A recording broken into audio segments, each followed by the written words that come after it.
Pada kesempatan ini kita akan membahas terkait dengan adanya berita-berita yang banyak beredar baik di media sosial, di koran-koran, di TV, juga pemerintah sendiri juga menyebut adanya ancaman bahaya ke depan, yaitu tahun 2023 kemungkinan krisis ekonomi akan melanda negeri kita Indonesia.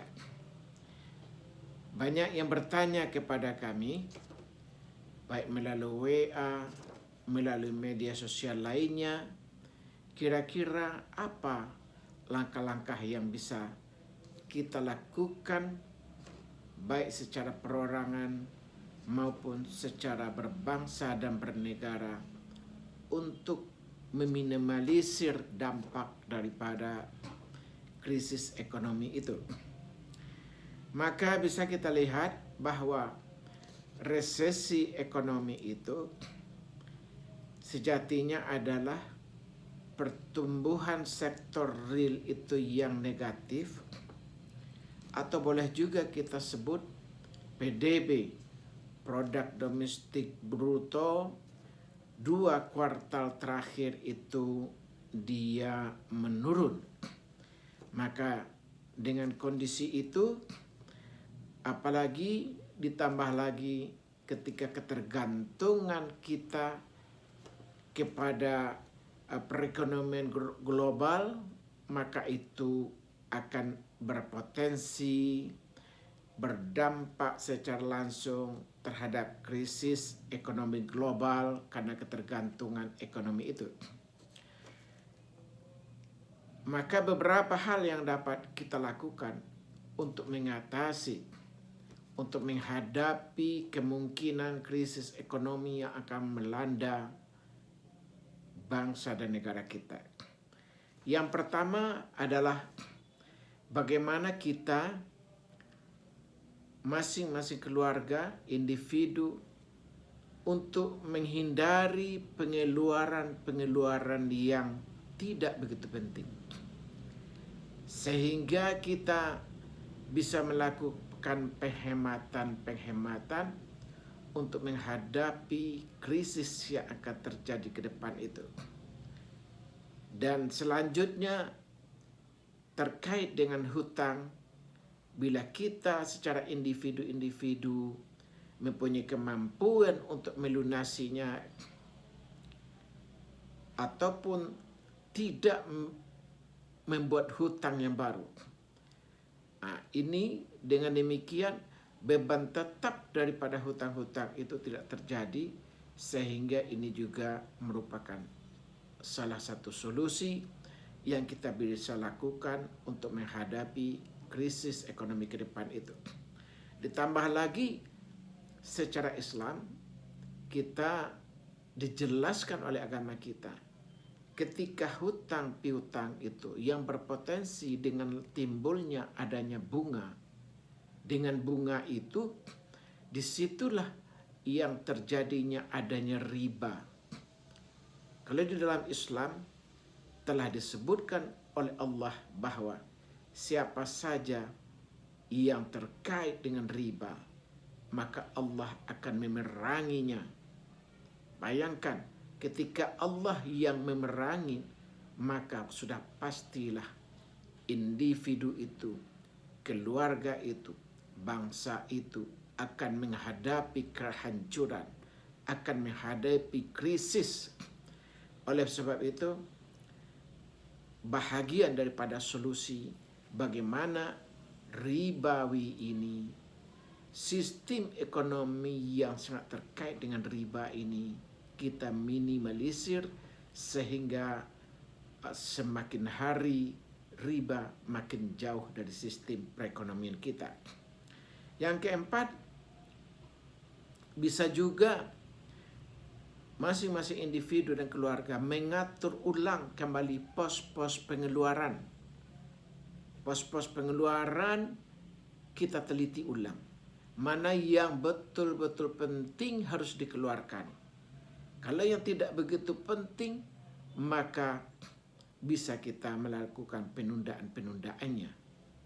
Kemudian lebih lanjut, yang kelima, bagaimana lembaga keuangan yang melakukan pembiayaan hari ini, kita harapkan dia melakukan pembiayaan kepada sektor-sektor produktif. Jadi dengan pembiayaan lembaga keuangan, baikkan perbankan dan lain-lainnya, membiayai sektor-sektor produktif, maka akan terjadilah produksi yang meningkat. Ketika produksi meningkat, tentulah krisis secara ekonomi itu akan bisa diminimalisirkan, akan bisa sedikit demi sedikit untuk diatasinya. Kemudian lebih lanjut, yang keenam, bagaimana kebiasaan kita hari ini menyimpan uang dalam bentuk rupiah, kita alihkan dengan menyimpan dalam bentuk emas, dalam bentuk LM. Karena nilai uang dalam bentuk kertas itu, dalam bentuk rupiah, dalam bentuk mata uang asing, apakah itu dolar dan lain-lainnya, dia selalu terkikis dengan adanya inflasi. Berapa inflasi tumbuh? Misalkan inflasi 6%, 7%, 10%, maka nilai uang itu akan berkurang sebesar inflasi itu minimal. Apalagi karena uang itu tidak dijamin dengan standar emas. Maka salah satu solusinya juga kita harapkan kita beralih untuk menyimpan uang yang berlebih dalam bentuk logam mulia, dalam bentuk emas. Karena emas tidak pernah nilainya turun sepanjang dunia ini ada. Di zaman Rasulullah dulu, harga 1 ekor daripada kambing adalah 2 dinar, maka hari ini pun harga seekor kambing tetap 2 dinar. Tidak terkena dengan inflasi. Demikian dahsyatnya nilai uang dalam bentuk emas, dalam bentuk logam mulia itu.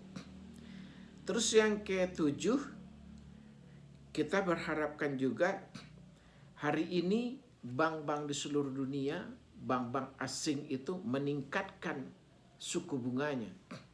Tujuannya adalah bagaimana orang-orang mengalihkan uangnya yang tadinya dalam bentuk dia simpan, apakah dalam investasi dalam bentuk uang lain, apakah investasi dalam bentuk emas, investasi dalam bentuk saham, investasi dalam bentuk apapun, atau hanya dia simpan di tabungan-tabungan pribadinya dimanapun, maka dengan ditingkatkan bunga oleh bank-bank itu, maka orang beralih ke sana.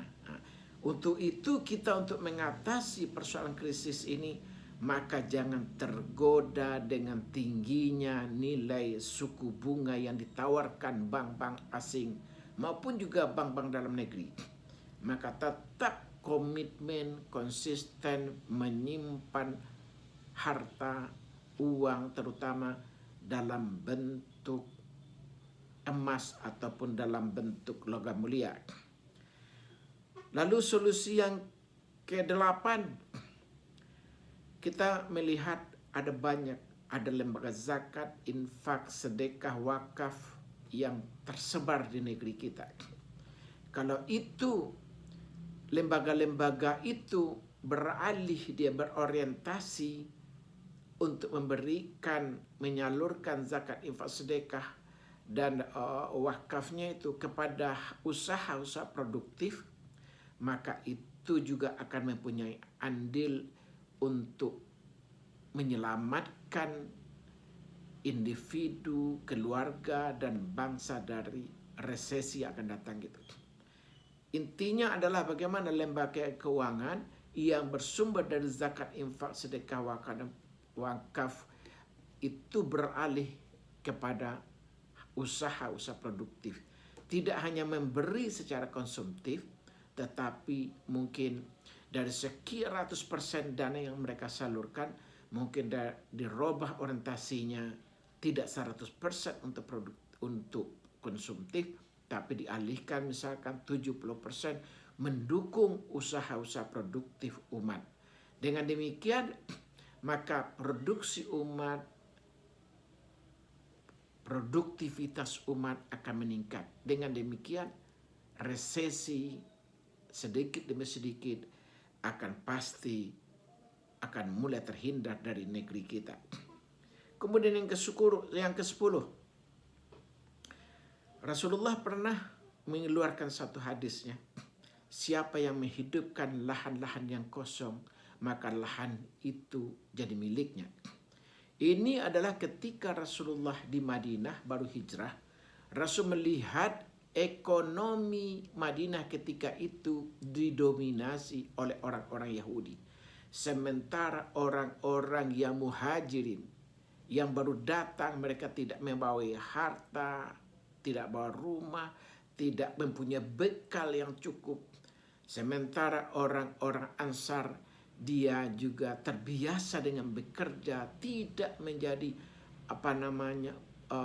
pelaku usahanya itu, tidak menjadi pelaku daripada petaninya itu, lebih banyak dia produktivitasnya itu lebih rendah. Maka dengan Rasul menyampaikan, siapa yang menghidupkan tanah yang mati, maka tanah itu menjadi miliknya. Nah, ini adalah semangat yang disampaikan Rasulullah kepada kita. Saya baru saja berkeliling daerah Sumatera sampai ke Jakarta, beberapa daerah lain juga. Saya melihat banyak lahan-lahan kita, di sela-sela sawit kita, di sela-sela gunung kita, di sela-sela jalan kita, di pinggir-pinggir jalan kita, baik di kota maupun di desa, di gunung-gunung, di seantero negeri kita ini banyak sekali lahan-lahan yang kosong. Maka dengan lahan-lahan yang kosong itu kita himbau kepada para pemiliknya untuk menanami, terutama adalah tanaman-tanaman kebutuhan pokok, sehingga begitu adanya krisis ekonomi nanti, resesi ekonomi nanti, tetapi kita secara bangsa telah memproduksi banyak kebutuhan pokok di masing-masing daerah, masing-masing provinsi, masing-masing lahan-lahan kita yang kosong. Dan ini harusnya menjadikan gerakan dari Sabang sampai Merauke. Tidak boleh ada satu jengkal tanah kita yang kita tidak tanami. Ketika semangat ini lahir dari bangsa dan negara kita, dari warga bangsa kita, maka yakin dan percaya Indonesia tidak akan pernah terkena dengan krisis. Nah ini, kemudian setelah produksi kita tingkatkan, maka kita menghimbau kepada seluruh warga bangsa kita ini, bagaimana kita untuk saling menggunakan produksi kita, hasil daripada saudara-saudara kita sendiri. Selama masih ada diproduksi oleh warga bangsa kita ini, maka sebaiknya kita menggunakan hasil produksi tanaman dari negara kita sendiri. Hari ini kita masih menyaksikan betapa banyaknya, apakah itu buah-buahan, bermacam buah-buahan, kita adalah menggunakan buah-buahan dari impor. Begitu juga kita menyaksikan di supermarket, bahkan kepada sampai ke sayur-sayuran, masih banyak yang diimpor. Belum lagi dengan produk-produk yang lainnya. Ini harus menjadi kesadaran kita secara nasional, sehingga kita lebih bangga, lebih cinta, lebih suka menggunakan produk yang tumbuh dari tanah air kita. Dengan demikian, tentunya para petani kita, mereka akan suka berproduksi karena barang-barang yang mereka tanam mempunyai nilai jual yang baik secara ekonomi. Nah, inilah, jadi harus ada ketika saudara-saudara kita berproduksi, kita semuanya saling menggunakan, mengutamakan. Kalau masih ada produk dalam negeri kita, masih ada yang tumbuh dari tanah air kita, maka kita gunakan itu, kita beli itu. Kita stop menggunakan barang-barang yang berasal dari negara lain itu. Karena kalau kita semakin tergantung sampai kepada buah-buahan, sampai kepada sayur-sayuran, sampai kepada kebutuhan pokok yang lain-lainnya, kita masih sangat tergantung, padahal kita dengan alam kita yang luas, dengan tanah kita yang subur, ada potensi kita untuk kemandirian. Nah, inilah yang ke-10, kita meningkatkan berproduksi. Jangan ada satu jengkal pun lahan yang kosong dimanapun. Kalau bisa saja, mungkin ada si A yang mempunyai dia lahan kosong 1 hektar, tetapi dia tidak punya tenaga. Mungkin ada tetangganya, dia tidak punya lahan tapi punya tenaga. Bisa saja kerjasama. Yang punya lahan dia mengasihkan kepada yang punya tenaga, sehingga nanti bisa membagi hasil. Bagi hasil dengan masing-masing cara yang menguntungkan. Dengan demikian, maka tentulah krisis ekonomi, krisis pangan, krisis kebutuhan, krisis kebutuhan pokok kita akan jauh dari bangsa dan negara kita. Yang ke-11, kita perlu meningkatkan etos kerja. Rasulullah juga pernah memberikan contoh kepada kita. Siapa yang menanam tumbuh-tumbuhan, lalu tumbuh-tumbuhan dimakan oleh hewan, maka ketika dimakan oleh binatang ternak atau hewan dari manapun, dan yang menanamnya tetap mendapatkan pahala sedekah. Ini artinya adalah Rasulullah memberikan semangat kepada seluruh kaum muslimin untuk suka berproduksi, untuk suka menanam, untuk tidak lahan-lahan yang menganggur untuk dibiarkan. Ketika lahan-lahan yang subur itu ditanam-tanami, tentu kita akan menghasilkan produksi-produksi yang banyak, sehingga ketergantungan kita ke bangsa lain tentu akan berkurang. Jadi intinya yang ke-11 adalah kita meningkatkan produksi. Apapun yang hari ini kita biasa menggunakan barang-barang yang berasal impor dari negara lain, apapun bentuknya, ini kita harus kurangi. Harus kita ganti dengan substitusi produk dalam negeri kita. Dengan demikian, secara 270 juta warga bangsa kita ini, ketika kita bersemangat menggunakan hasil dari dalam negeri kita, insya Allah resesi dunia yang tahun 2023 itu tidak akan mampir di Indonesia.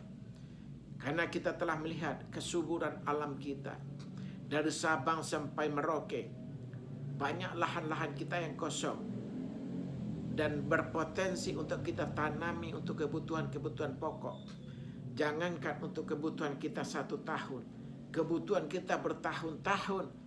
Kalau kita lihat dari lahan kita yang tersedia itu, akan sangat bisa mencukupi untuk kebutuhan bangsa kita. Demikianlah yang dapat saya sampaikan. Ada 11 poin-poin penting yang bisa kita jadikan solusi untuk mengatasi resesi ekonomi yang hari ini dari media-media telah menyebutkan bahwa 2023 akan terjadi resesi ekonomi dunia. Tetapi dengan keyakinan yang besar, dengan himbauan kami, 11 poin kiat untuk menghindari resesi itu, insya Allah bangsa kita tidak akan terdampak secara besar. Kalaupun akan terdampak, insya Allah akan terdampak dengan kecil. Tetapi adalah ketika kita dengan bersikap seperti yang hari ini, lebih suka menggunakan produk-produk asing, etos kerja kita yang kemalas-malasan, sehingga kita lebih suka tidak bekerja, lebih suka menganggur. Nah, ketika itu yang kita lakukan, maka tentulah resesi akan mampir di negeri ini. Oleh sebab itu, kami menghimbau, mari kita laksanakan apa yang telah kita kaji tadi. Semoga kita menjadi bangsa yang suka berproduksi, bangsa yang suka menggunakan barang hasil produksi bangsa sendiri, bangsa yang secara sistem keuangannya menjauhi daripada riba, bangsa yang yang memang siap menjadikan lahan-lahan yang kosong untuk menanam kebutuhan, terutama bahan pokok untuk bangsanya sendiri. Terima kasih. Assalamualaikum warahmatullahi wabarakatuh.